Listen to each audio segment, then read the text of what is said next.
மீன ராசிக்கு பலன் சொல்வதற்குத்தான் ரொம்ப நேரமாக காத்து கொண்டிருக்கிறேன்.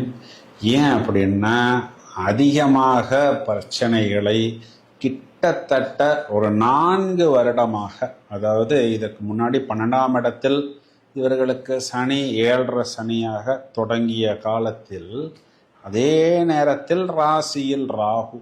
அப்போ இப்போ என்ன ஆகுதுன்னா, ஜென்ம சனி. அப்போ தலையில் சனி பகவான் உட்கார்ந்துருக்கிறார்.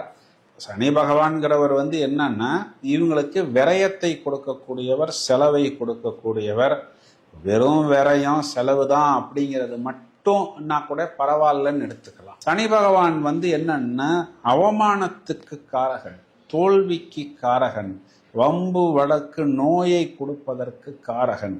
எங்கெல்லாம் நாம் தலை குனியக்கூடாதோ, எங்கெல்லாம் நாம் கடன் கேட்கக்கூடாதோ, அங்கெல்லாம் தலை குனிந்து கடன் கேட்டு வேறு வழி இல்லாமல்